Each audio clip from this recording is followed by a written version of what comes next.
James Earl Carter Jr., the peanut farmer turned president from Georgia, died December 29th at the age of 100. His was a life many would say they would be proud to live. In his 100 years, the former president accomplished many things. He was a farmer, husband, president, philanthropist, author, and many times a preacher at his home church in Plains, Georgia. Jimmy Carter died Sunday afternoon at his home in Plains, surrounded by family and friends. Throughout his life, he traveled the globe, but he never forgot his hometown and his home state of Georgia. James Earl Carter Jr. was born in Plains, Georgia in 1924. The son of a spirited small-town nurse and a larger-than-life farmer who ran a country store and agricultural warehouse, Jimmy Carter learned the benefits of hard work. When he graduated from Plains High School, he went to a community college before joining the U.S. Naval Academy. 2 years later, he received a wartime appointment, serving on Navy submarines around the world. Carter's heart was in his home state, and his love was in his hometown. In 1946, he married Rosalynn Smith, a young woman who grew up just a few doors down from the Carter family. After serving in the Navy, Jimmy Carter went back to Georgia and entered the world of politics. First, a victory in the state Senate, then a U.S. congressional race. He lost his first campaign for governor, but not the second time around. Wife Rosalynn and mom Lillian tirelessly campaigned throughout the state, including right here in central Georgia. In 1970, Jimmy Carter was elected governor of Georgia, and the next 4 years gave him a reputation as a new kind of Southern politician. I say to you quite frankly that the time for racial discrimination is over. Governor Carter joined President Richard Nixon to honor Milledgeville native and powerful Congressman Carl Vinson on his 90th birthday during a ceremony at Mercer University in 1973. 5 million people of this state are very proud of Mr. Carl Vinson. He was driven to make his own run for the presidency in 1976. My name is Jimmy Carter and I'm running for president. One of the forces behind his campaign and fundraising, Capricorn Records' Phil Walden. He raised more than $1 million for the campaign with events like this fundraiser at Macon's Lakeside Park. I always enjoy coming here to meet the superb performers in our country and their managers and supporting cast, but also because of my personal friendship with Phil Walden. He's a man who's been a lot to our state and to our country. He's been a lot to me personally and politically. In the end, the man considered a Washington outsider won the White House. He began with an ambitious agenda. President Carter attacked the energy crisis, fuel shortages, and rising prices. He created the Department of Energy, and in 1979, he engineered the Camp David Accords, bringing peace to the Middle East, one of the greatest diplomatic achievements in U.S. history. I was able finally to enmesh the two in a reasonable agreement that I think was very beneficial for both Israel and for Egypt. Let us have 3 of us together. Very good. Later that year, though, the most profound crisis of the Carter presidency, when Iranian militants stormed the U.S. Embassy in Tehran, taking 52 Americans We're hostage. using every available channel to protect the safety of the hostages and to secure their release. The ordeal lasted 444 days, ending hours after newly elected President Ronald Reagan took the oath of office.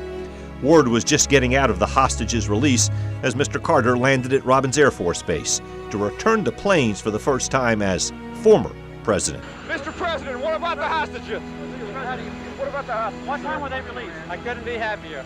Well, what time were they released, sir? We're not supposed to say that yet. Carter frequently landed at Robins on trips to and from Washington. In the final days of his presidency, he and Rosalynn would walk over and greet the crowds. Even in the days after losing the election, Carter had visions of continuing to make a difference. Family friend and Warner Robins legislator Ed Barker predicted the path that guided the former president for the rest of his life. I think he'll continue in an effort to bring about peace and to help his fellow man. He's always done that. In 1983, former President Carter came to Macon as he worked to raise money and planned with local business leaders for what would become the Carter Center in Atlanta. So a center for the resolution of crises or disputes that that create serious differences between people. We're going to build in Atlanta, and it'll be a kind of a center where different universities and colleges in our state, including Mercer and Emory and others, can cooperate on major projects that are important to our country and to the world. President Reagan was there with him as he opened the Carter Library and Museum on the grounds of the Carter Center in 1986. For I can think of no other country on earth where two political leaders could disagree so widely, yet come together in mutual respect. To paraphrase Mr. Jefferson, we are all Democrats, we are all Republicans, because we are all Americans. A gift from me and my family to the people of the United States in appreciation for the great honor that you have bestowed upon us. Through the years, the Carter Center has worked with 38 countries to monitor and ensure fairness in nearly 100 democratic elections. The center also helped to eradicate disease in developing nations. And well into his 90s, Carter humbly helped build homes for those in need with Habitat for Humanity. We deal with the generic term of human rights. Under that umbrella, obviously, the right of people to live in peace and the right of people to have adequate health care and to have their children survive are inseparable basic rights of a human being. While Jimmy Carter made a lasting impact around the world, his heart and his home remained in Plains, near his birthplace. 13 WMAZ covered the 1985 Plains Centennial Celebration, as thousands of people swelled into town for a road race and celebration of the family who put the town on the map. A man that stayed true to his hometown and his home state, President Jimmy Carter, a global icon, a champion for justice, a dedicated public servant. As for President Carter's funeral and service arrangements, we don't know official dates and times yet. You'll be able to check 13WMAZ.com for the latest information. Here's what we do know as of right now. The president will first head to Atlanta, where he'll lie in repose at the Jimmy Carter Presidential Library. There will be private services to start, but his repose will open up to the public. Then he'll be moved to Dobbins Air Force Base. There he'll receive a 21-gun salute and other music services before Air Force One flies him to Washington, D.C. President Carter will be received by a military arrival ceremony and lie in state at the U.S. Capitol Rotunda. The public will be invited to the lying in state at some point, which will likely last at least a day. His national funeral service will be at the National Cathedral. That same day, his body will be flown back to Georgia. Funeral services are planned at his home church, Maranatha Baptist. He'll be buried privately with family and loved ones at his home in Plains, Georgia. To the world, he was President Carter, but he was also a father, a grandfather, a great-grandfather, roles he took just as seriously. The most serious of all, husband to Rosalynn. The Carters' love story is one filled with tender moments and enduring strength, which was tested as their health began to decline. Their days together became numbered after the Carter Center announced its founder would move into hospice care for his, quote, remaining time at home. Then it was Mrs. Carter's turn, sharing her dementia diagnosis. Despite their ailments, the couple marked 77 years of marriage and were able to celebrate both birthdays surrounded by family and each other. But sadly, those would be their last milestones shared as a couple. Rosalynn Carter passed away in November 2023, just a few days after she moved into hospice care. Her funeral arrangements spanned 3 cities in 3 days, starting at Georgia Southwestern University before moving to Atlanta, where former First Ladies and her children honored her life. My mother was the glue that held our family together through the ups and downs and thicks and thins of our family's politics. As individuals, she believed in us and took care of us. She made her final trip home to Maranatha Baptist Church in Plains as the world watched. President Carter said goodbye to his life partner. And the small town is where she and President Carter will be together once again. Rosalynn was her husband's trusted advisor throughout his life, particularly when he was president. Jimmy Carter was the oldest living former president in our nation's history. In March of 2019, he surpassed 94 years and 172 days. That's how old George H.W. Bush was when he died. Jimmy Carter marked a big milestone this year when he turned 100. Just as the town of Plains remembers him today, they celebrated with a party for their friend, Jimmy. He wasn't able to attend that celebration after entering hospice care before his 99th birthday. But here's what the Carters' hometown looked like on October 1st. A sold-out concert for a man who so many call more than just a president. I met him roughly about 50 years ago when he was actually governor of Georgia. And then we've just been kind of on and off friends. We're our friends, associates ever since. Dale Richter is the president's beekeeper who takes care of the bees over at the Jimmy Carter Boyhood Farm. He even brought him this for the president's birthday. He likes comb honey with comb in it.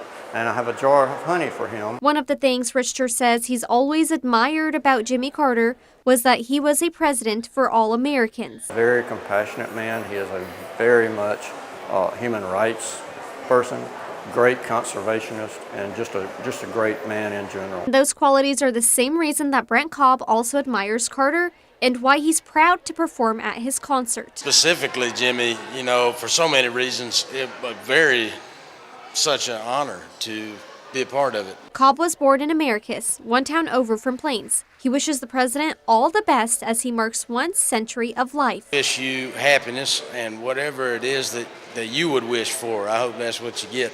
I can't imagine making it 100 years, ma'am, and just have the legacy that you have left. It's a legacy this tiny town celebrated in a big way. When President Carter left the White House in 1981, he didn't go on a speaking tour or camp out in Washington.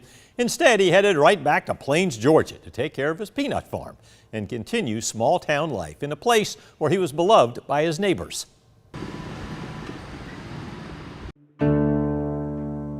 When you pull into Plains, it's like you haven't left the late 1970s. There are all kinds of things that remind you that the 39th president is from here. Even this peanut is meant to mimic his big smile. But what you don't see is how President Carter wove himself into the fabric of this town, long before he sat in the White House and long after he came home to Plains in 1981. The voice said, "This is Jimmy Carter. And we wondered if you were going to be home this afternoon." And I thought, oh my gosh, we're just crazy little Vermonters. What do we deserve this for? When Marilyn and her husband moved to Plains, it was the Carters that brought gift bags and popped in just to say hello. In the gift bags we had, for myself, I had a box of note cards, and they were pictures of his paintings. Marilyn volunteers at the Jimmy Carter National Historic Site, which is where he attended school as a child and graduated as a teenager. It makes volunteering here a whole lot easier to think that what I do is reaching out and trying to share with other people the kindness that the Carters have and the peace that they bring. In this community, they're just like any other neighbor. But when that neighbor comes to their house, there's Secret Service with them. Jill Stuckey runs the historic site and is good friends with the Carters. When her husband passed away, the Carters provided comfort. He gave a eulogy at my husband's funeral. Was at my house. The Carters are one of us here in Plains. Well, we're glad you came by today. Is this your first stop in Plains? Okay, good. Well, we can get you set with some maps. This is a historic classroom, so this is very similar to what President and Mrs. Carter would have walked into when they went to school in this building. Fast forward 70 years, and Jill says the Carters are still making a difference around the world. Habitat for Humanity, is a wonderful example. But I tell people, they do Habitat for Humanity 1 week out of the year. What are they doing the other 51 weeks out of the year? And they're working with the Carter Center. They're eradicating diseases. They're trying to promote fair, free elections. All big projects, but Jimmy Carter doesn't lose sight of his hometown and the welfare of the folks who call Plains home. They're always going to be a part of this community. The Jimmy Carter National Historic Site was established in 1987. In addition to a school and boyhood home, the 71-acre site includes the train depot that served as headquarters for Mr. Carter's 1976 presidential campaign. Take a walk on the main street in Plains and you'll find a place with tons of Carter political memorabilia, especially one particular souvenir shop. We are the largest political memorabilia dealer in the United States. Our inventory starts off with Lincoln and goes through the current president. Philip Kurland runs a political archive of American politics. The first time people come in here, there's shock value, and they tend to spend quite a while in here because we're like a museum. And a frequent visitor to the shop was former President Jimmy Carter. After all, this is his hometown, so the gear tends to tend towards the former peanut farmer that earned his way into the White House. When we moved here, I didn't even know if I believed they lived here, and we were setting up the gift shop, and all of a sudden President Carter and Mrs. Carter come in to welcome us to the community. Needless to say, we were stunned, and then they never stopped coming. Kurland and Carter became friends. Kurland recalls one time when he was really sick, and President Carter came to sit with him. And he went upstairs without the Secret Service and sat with me and just talked and talked and talked. Where would you find anyone that's led the life he has to have such concern for someone? I mean, it's just incredibly touching to me. That was a tender moment, but most of their conversations revolved around Republicans and Democrats. I've talked politics on and off with President Carter for over 20 years, and the feeling I get from President Carter is it's more important what type of person you are than your politics. But don't mistake that empathy for a lost edge. President Carter stayed sharp well into his mid-90s. My biggest dream has always been to come up with a topic that I actually could know more than him, and I'll bring something up and within 2 minutes my head is spinning and he makes me feel like, wow, I didn't do my research. Two friends bonded by political memorabilia and brought together by this small place on the map. Suzanne Lawler, 13 WMAZ News. The Plains Trading Post is open most days from 9 a.m. to 3 p.m. Another place in the small town where Mr. Carter's legacy will certainly be felt is his home church, Maranatha Baptist. For decades, Jimmy Carter led Sunday school class at the church. One congregation member reflects on President Carter's spiritual impact on the church and the world. My dad was a superintendent of the school system, and Mr. Jimmy was very active in the school system about integration. Jan Williams says she knew President Jimmy Carter since she was 5 years old. Later on in life, she interacted with him a lot at Maranatha Baptist Church. He is still with us through the Holy Spirit. That's where Carter taught Sunday school classes almost every Sunday morning. I truly can say that when Jimmy Carter says, I'm going to pray for you, he means that. And that he not only talks about what it's like to be a Christian, but he shows what it's like to be a Christian. Thousands of people made the trip to Plains to hear Carter, and the small congregation would swell from 30 people to 300 folks. That's the capacity of the church. In fact, people would camp out the night before in this parking lot just to get a seat. Everybody wants to feel his presence, and those who sit on the front row are sitting within 6 feet of him, you know. Besides scripture, Carter's message on those Sabbath days was simple: be kind to one another. He's so cute because he'll say, if you can bake a cake, cut it in half. Keep half for yourself, that's okay. But then take the other half to somebody else and bless them. Carter carved the collection plates himself and donated them to the church. Jan says they knew this day would come, a time when Carter will no longer occupy his white swivel chair in front of the altar. We do know that when his last service will be here at Maranatha.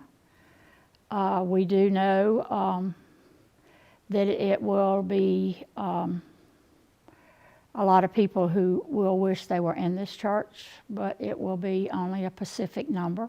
Folks won't get into that final service, but many will have memories of how President Carter spiritually touched their lives. Suzanne Lawler, 13 WMAZ News. Jimmy and Rosalynn would spend about a half hour after every service taking pictures with people who made the trip to Plains. Many people remember meeting them and having sincere and honest conversations. One person brought to Maranatha by Jimmy Carter himself was Pastor Tony Lowden.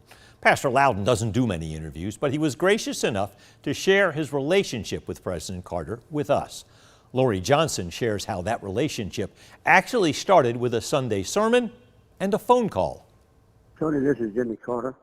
I just thought I'd tell you how much we appreciated you coming yesterday. The call that started it all. It was in 2018, and Pastor Tony Lowden preached a sermon the day before about love at Maranatha Baptist Church, President Carter's church in Plains, Georgia. I was blown away. First, I pulled over on the side of the road because I had to make a decision. Do I call this number back? Do you call the 39th President of America back on his cell phone? What do you do? And so I finally got up enough courage to call him back. How could Pastor Lowden know that phone call would lead to a call to service and a friendship like none other? I really don't even call myself his pastor most of the time. He's my friend.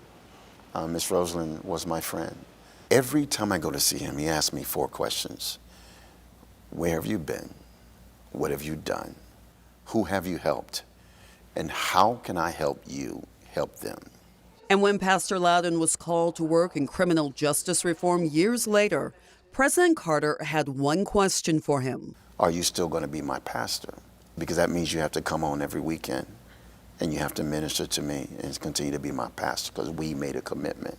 A commitment the president and his pastor keep to this day. I try to make every time I go down to see him a good day.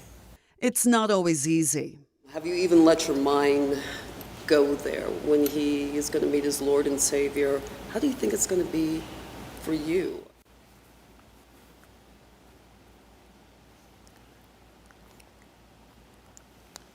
That's a tough one for me. Because we have such a bond. Selfishly, I don't want him to go. I would love to see him make it to 105. I know that one day the Lord's going to say, well done, my faithful servant, come on. You've done enough.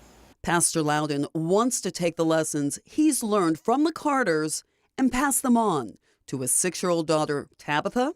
We always play with them, and I always bring orchids to Miss Rosalynn. It's not too early for us to teach our kids about being a servant leader.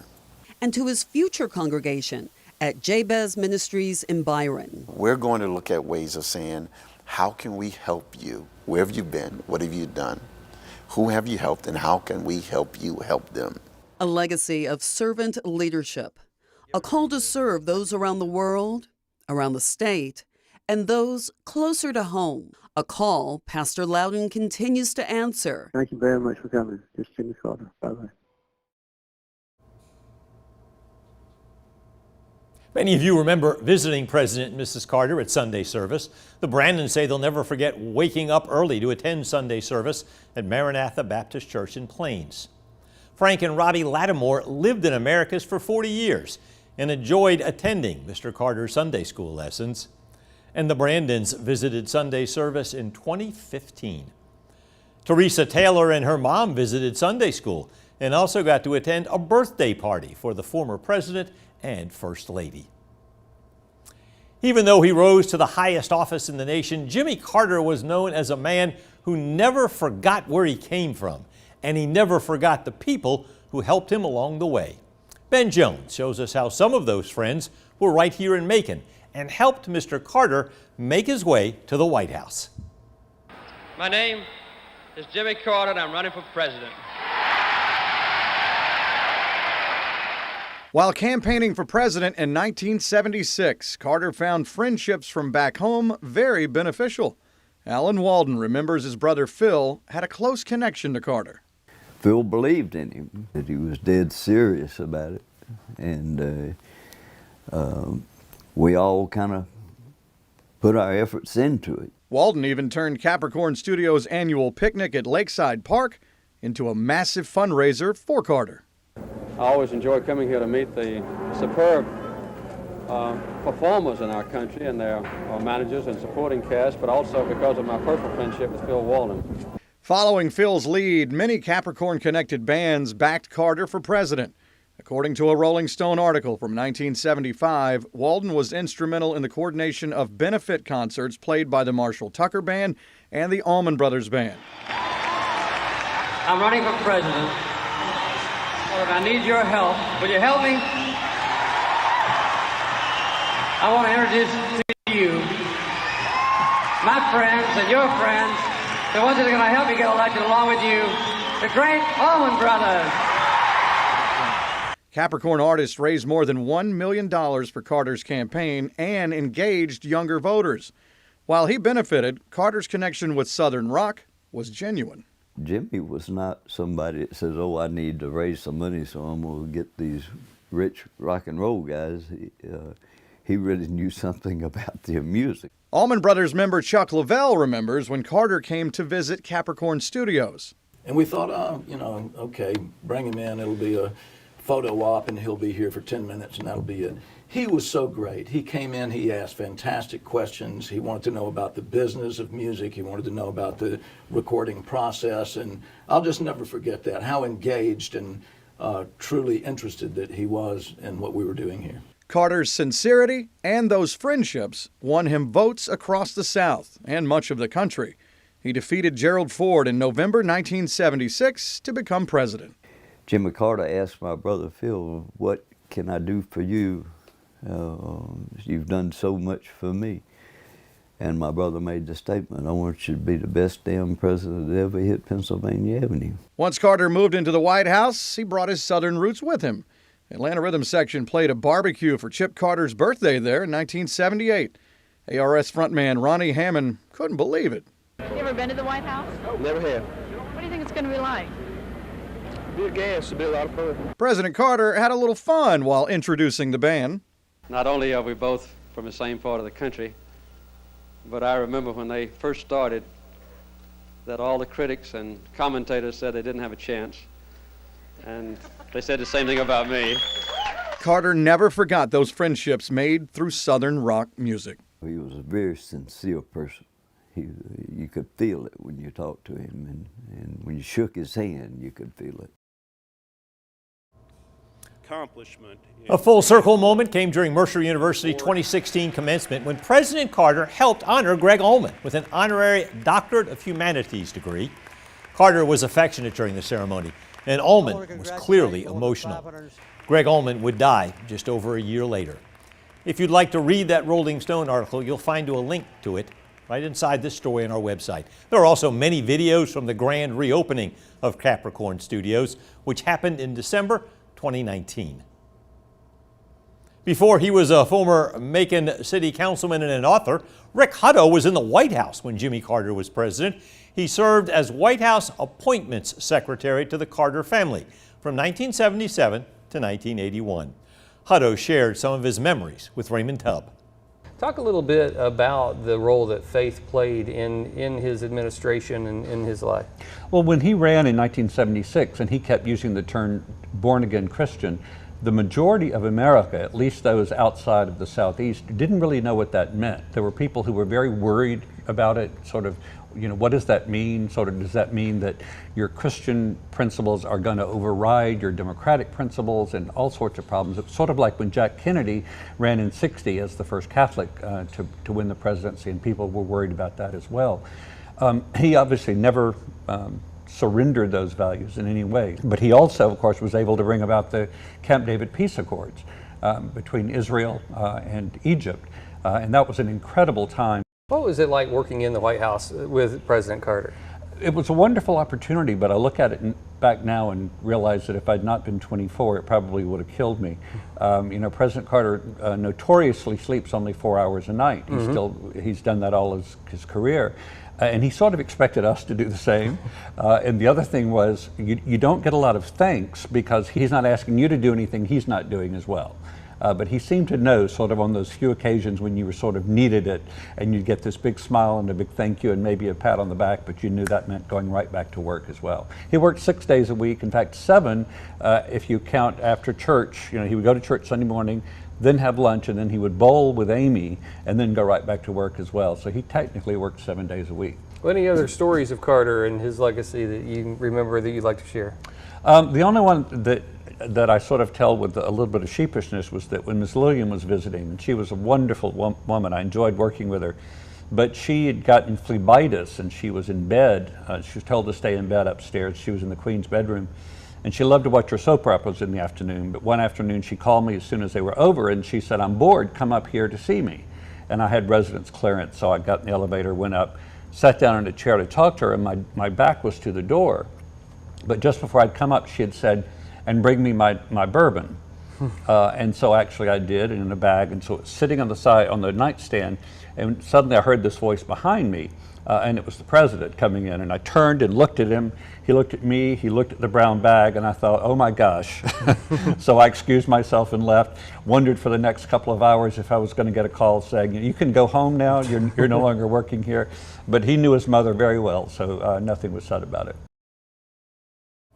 Rick Hutto reflected on Jimmy Carter's passing, saying, "President Carter wanted each of us to do something to make things better where we are.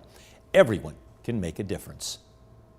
Many of you felt a personal connection to the Carters and are sharing photos remembering the 39th president. Mary Harrington's great-grandchild sent this photo when she met Jimmy Carter before he even became president. The Wallace family shared this framed Christmas card from 1953. They say their grandmother was a peanut farmer in Sly County who sold her crops to the Carters. And Margaret Waller says Jimmy Carter sent in a note upon her retirement. He was president when she enlisted in 1979, but still made a note to wish her well in 2002. Jimmy Carter is well known for his philanthropic work after his time in the White House. That includes more than 35 years of volunteer service with Habitat for Humanity, diplomatic work on behalf of the U.S. government, and the creation of the Carter Center in Atlanta, a partnership with Mercer University. The center is committed to human rights and the alleviation of human suffering. They seek to prevent and resolve conflicts, enhance freedom and democracy, and improve health outcomes. During his time as governor of Georgia, Jimmy Carter brought rural health care to the forefront. Living in Plains, he understood personally how finding doctors can be a big problem in small towns. That need drove Mr. Carter to push Mercer University School of Medicine to make health care more accessible. No cough, congestion, fevers, chills. No, sir. Rick Lane is fighting cancer. It's a tissue cancer, carcinoma, squamosoma. Today it's just a flu shot, but Rick knows no matter what he needs, the Mercer Medicine Clinic can help him out. To Albany, and it'd be the closest place to go. Then to Columbus would be the next place to go. How far away is that for you? 60 miles to Columbus, and Albany is 45 miles. Most of the people wouldn't be able to make it to a primary care physician otherwise. Charles Duffy is with Mercer Medicine, and he says this clinic came to be because of a phone call to Mercer President Bill Underwood. He got a call from President Carter asking if we would explore the possibility of placing a doctor in this clinic, and President Underwood responded, of course, we'll look into that, and started talking to Dr. Sumner. Well, 10 days later, President Carter called President Underwood back and said, "Where's my doctor?" Carter is a life trustee at Mercer, and his calm, gentle nature took a backseat to persistence. That's because rural health care was close to the president's heart, and he felt Mercer could come through. I know of no other institution that accomplishes this mission more effectively than Mercer University. Yes, sir. We're in Plains now. We've been here for a little over a year now. The clinic has 4 exam rooms, an on-site x-ray machine, and a telehealth computer. They use it to meet with other specialists anywhere on the planet. Duffy says Carter's lifetime of experiences and his passion for human rights helped him push for health care in rural Georgia. And he's seen this issue on the national and global scale, yet he's also experienced it at the community level. So I think he understood how critical it was to have a provider here as quickly as possible for this community. This was Mercer's first rural clinic. I think President Carter is proud of this clinic among his many achievements. Besides the original clinic in Plains, there are locations in Fort Gaines, Eatonton, Taylor County, Harris County, and most recently on Jekyll Island. The clinic itself came into existence through the close connection President Carter had with Mercer University. Here's how Jimmy Carter became an advocate for Mercer. Jimmy Carter did not go to Mercer, but his connection to the Baptist University has only grown stronger since his days as governor. The governor of this great state, the Honorable Jimmy Carter, who will read a resolution. Governor Carter.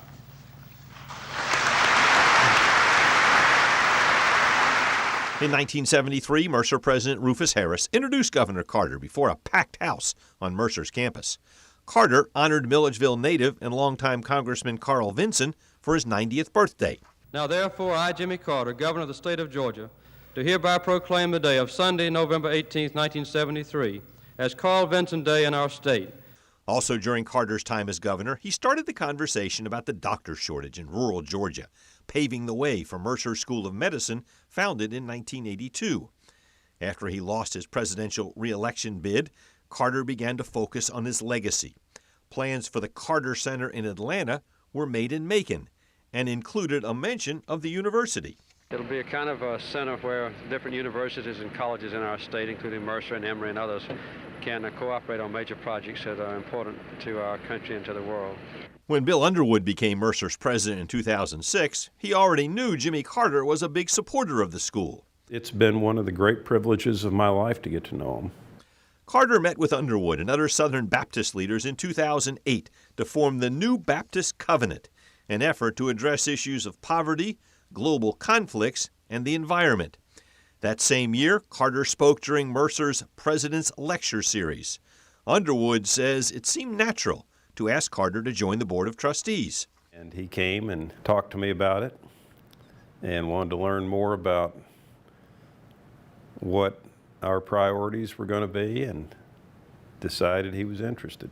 In 2014, Carter made several testimonial videos for Mercer.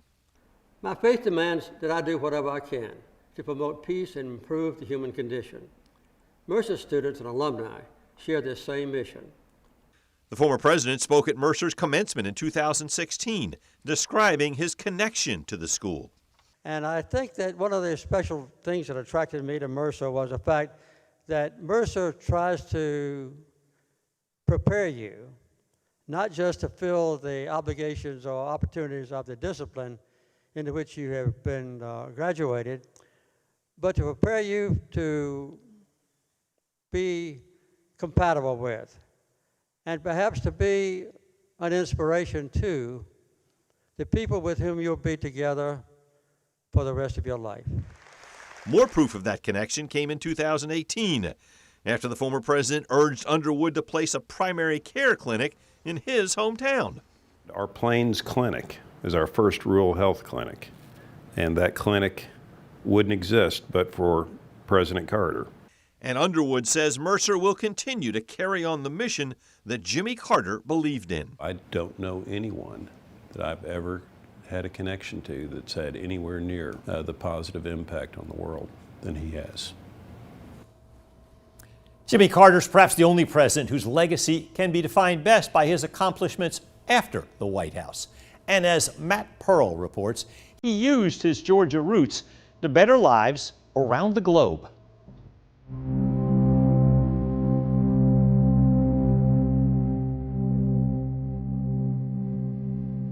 I've had an opportunity as a Georgian, as a Southerner, to do things that have made my life full. I think I have been as blessed as any human being in the world. He grew up in Plains, Georgia. He became an American president. But in his later years, Jimmy Carter grew into a global icon. I think he redefined a post-presidency in a fundamental way. There's no question that his post-presidency has been enormously successful in a way that you could never say about the period that he was president.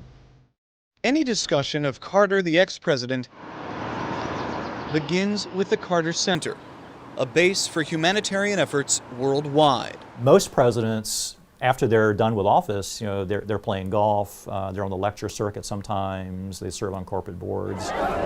He made it a mission to continue what he thought was important to the world. And what was important? Fighting for justice. That the most enjoyable and exciting, challenging things are when we break down those barriers and reach out to others. Since 1989, the Carter Center has worked with 38 countries to monitor and ensure fairness in nearly 100 democratic elections. He's flown around the world. He has been involved in ongoing dialogues with different countries. Good to see you. Good to see you. That has been a tremendous public service. The former president paired human rights campaigns with programs for health. Well, I'm 87 years old, and I want to outlive the last guinea worm on Earth. On the other side of the planet, guinea worm disease has afflicted millions. Carter championed its removal, and in 3 decades, the number of cases has dropped to dozens. We believe that we now have assurance of enough funds to completely eradicate the disease from the face of the earth. The only other disease ever eradicated, smallpox. There's been a lot of people that have helped him eradicate guinea worm disease, but he's the guy that started it. We'll have 0 cases of guinea worm in Sudan. He did not end there. The Carter Center has made efforts against river blindness, trachoma, and a host of ailments affecting nearly every continent. President Carter specifically is taking on diseases that nobody else wanted to. And there are hundreds of millions of people today that don't have worms growing out of their body, that aren't blind because of the work he's done. In 2002, that work was recognized with a Nobel Peace Prize. Carter is the only ex-president to win one. He's one of 2 winners with Martin Luther King Jr. to call Georgia home. We will not learn how to live together in peace by killing each other's children. Carter dipped far less into American politics. Jimmy Carter is well on his way to being regarded as the most distinguished former president in the history of the United States. In the early 90s, he accepted an assignment from President Clinton and arrived into controversy. The Clinton administration in the 1990s asked Jimmy Carter if he would be the representative to the government of North Korea, trying to have a dialogue about nuclear weapons policy, aggression in the area. It seems that the Carter team got a little bit ahead of where the Clinton administration wanted them to be. They made some announcements that were not authorized. Carter's other bold stance, his discussion of the Middle East peace process and his criticism of Israel. In 2006, he authored a book titled Palestine, Peace, Not Apartheid. The Palestinians and Israelis will see that they can't live separately. With every cause, Carter aimed big. In 1976, a humble husband and wife in Americus, Georgia, founded a humble nonprofit, Habitat for Humanity.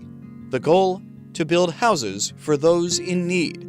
It remained humble until it courted a former president. I'm not sure you or anyone else would have heard of Habitat if it had not been for the Carters getting involved in 1984. Carter rode with volunteers to New York and slept in a church basement while fixing a Manhattan tenement. That began more than 3 decades of builds and impact. Around the globe with more than 1 million new homes. To those in Americus, a different example. They wanted to move Habitat to Atlanta. He helped keep part of it here because this was the original birthplace. He's very loyal to Sumter County and wanted to make sure we didn't do anything that would hurt the jobs or hurt the economy locally. His approach with Habitat reflected his outlook overall. Affecting the world, but never forgetting his roots. Most elderly people always want to go back to their old stomping grounds. I know I do. Carter's stomping ground is forever 6 letters long.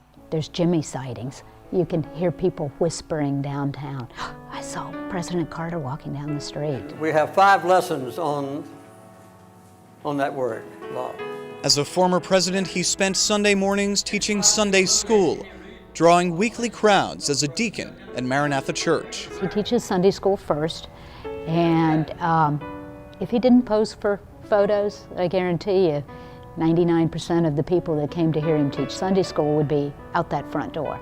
He does that because he wants people to hear God's word. We ask in Jesus' name, amen. And in the city that bears its hero's 6 letters more than its own, its residents stood up when their hero got sick.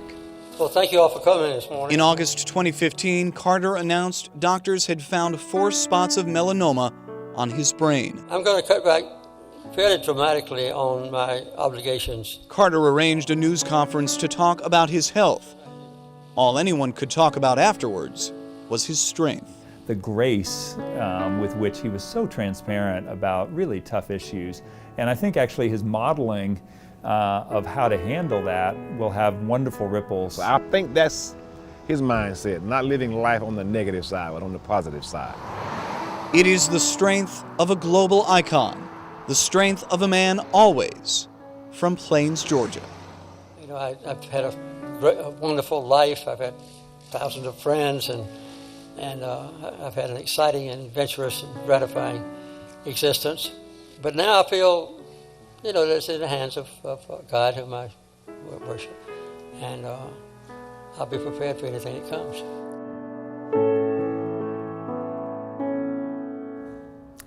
Jimmy Carter remained friends with many world leaders, musicians, and other humanitarians.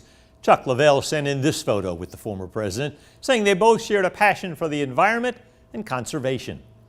And Commissioner Valerie Wynn says Jimmy Carter gave her and her husband their diplomas when they graduated from Georgia Southwestern State University in 1973 when he was governor of Georgia. President Carter touched so many lives and means so much to Georgians. As we pray for his peace, we want to celebrate the life he lived. So send us your memories of President Carter. Text photos and stories to the number on your screen, 478-752-1309. We'll share them right here on 13 WMAZ. Thank you for staying with us as we journey through former President Jimmy Carter's life. As we've shown you, Mr. Carter reached many places from around the globe to his own backyard. Remember, you can find all of these stories and more on 13WMAZ.com. And thank you for joining us.